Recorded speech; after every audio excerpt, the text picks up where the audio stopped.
Hey everybody, Tam here with tonight's episode of Star Trek The Next Generation, Season 5, Episode 21, The Perfect Mate. Or, here we are like over 25 years later, it's probably got the subtitle, When the Professor Met Jean Grey. I'm sure for those who have seen this one, I'm just going to get right out of the way. So this episode was the acting debut of Famke Janssen, terrific actress. For those who don't know who that is, or it doesn't ring any bell, that is the actress that plays Jean Grey in the X-Men movies. So it's kind of interesting to watch her, Famke, and Patrick Stewart meet for this first time.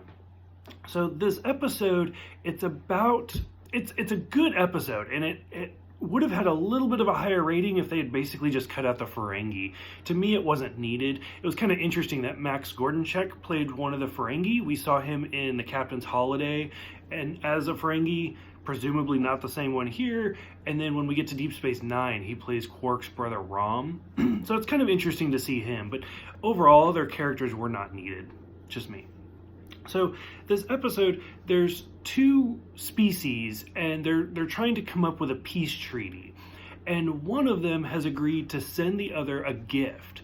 And what it is it's a telepath female who is not very common, and she ends up being woken up, and this is Famke Janssen, and it's interesting. It's why it's so funny that she plays Jean Grey, is she actually says, I am a mutant, I'm a biological curiosity, because she is an empath, and she's able to sense what men want, and then adapt her personality to satisfy them. So in a sense, she will be the perfect mate, hence the title. And so she's being given as a gift to this other planet to basically start the treaty. And so we go through all sorts of different stuff. Any room she walks in, all of the men flock to her. Of course, she has a makeout session with Riker. Data is given to her as an escort because she can't influence him. But it still leads to some really great scenes where she growls at Worf, and Worf's like, what was that? And it's just really interesting. So during the course of this, her and Picard have a lot of meetings together to just basically discuss, like, are you sure this is what you want? Because it's discussed like this could be a slave trade. This is, Beverly calls it prostitution. It's brought up, like, is this right or is this wrong? And so Picard meets with her a lot to try to discuss, are you sure this is what you want?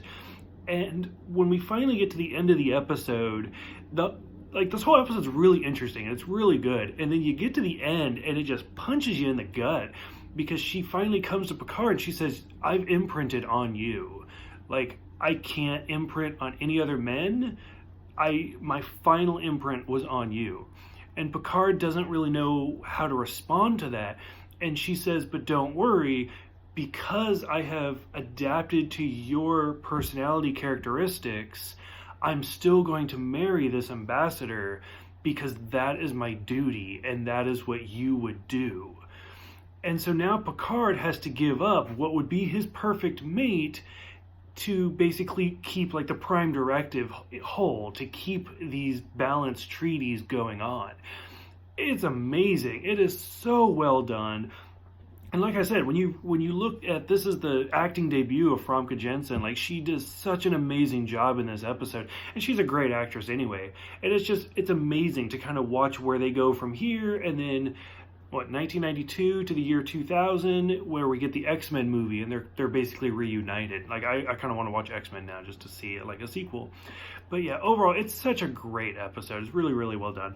Random trivia fact. I guess Famke Janssen was offered the role of playing the Trill, Dax, in Deep Space Nine, but she ended up passing because she wanted to do feature films and not be tied into a TV role, which is interesting because the same thing was with the character Ensign Ro Laren. They wanted her, but she said no, so we got Kira. Well, they wanted Famke Janssen to play a Trill, but she said no. So the character of Dax, I mentioned it in the host episode where we first meet the Trill, and they have like stuff on their forehead. Well, the actress, she didn't have a lot of sex appeal. At least they didn't deem it worthy. So they were like, well, what do we do? So they went back to this episode and they took the dots that run down like the side of her face And so this is where we get the Trill makeup from. So it's just kind of an interesting development watching how these characters kind of evolve. I thought that was interesting. I liked it. So for those who have seen this episode, what do you guys think about seeing Famke Janssen for the first time? What do you guys think about this character? What do you guys think about her imprinting on Picard and saying, well, I have your characteristics. Hopefully this guy likes Shakespeare. Goodbye. Go ahead, let me know. There's a lot to talk about this episode. Thank you guys for everything, and I will see you guys next time for The Imaginary Friend.